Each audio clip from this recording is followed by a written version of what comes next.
Les Ouagalais se sont réveillés ce matin surpris par une épaisse suspension de poussière qui enveloppe tout le pays, réduisant la visibilité à moins de 400 mètres. En ce lundi heureusement chômé à la faveur de la fête du Mawlud, nombreux sont ceux qui ont préféré rester à la maison pour éviter des risques d'accidents, des risques de maladies charriés par ces suspensions. On a vu la poussière là, mais ça date un peu. Peur de sortir, oui. Mais on est obligé de sortir. Malgré tout, pas question pour M. Kafando et ses camarades de sacrifier le plaisir de jouer à la pétanque, la passion des jours libres.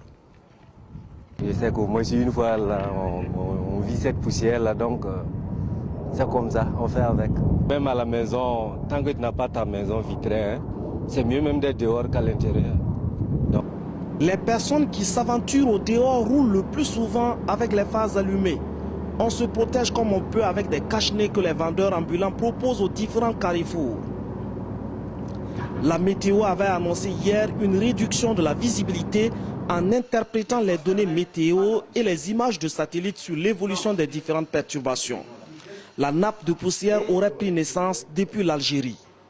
Et il faut dire que cette poussière-là, elle n'a pas pris naissance au Burkina, parce que le Burkina n'est pas une zone source. Elle a pris naissance dans les régions de Menaka, ça c'est au Niger, frontière Mali, Algérie, Niger. Les conditions météorologiques qui ont permis qu'il y ait par exemple une chasse sable. Et la chasse sable, lorsqu'elle prend naissance, au niveau de la région de Menaka, nous avons, de par le relief et de par la nature du sol, nous avons la possibilité que cette chasse sable-là puisse arracher les particules de poussière. Une fois que les particules de poussière sont arrachées, elles sont transportées par les vents ascendants et à un certain niveau, ces particules de poussière-là sont transportées vers nos régions. Parmi les acteurs économiques affectés par cette perturbation, les débits de boissons et autres commerces qui sont pratiquement vides.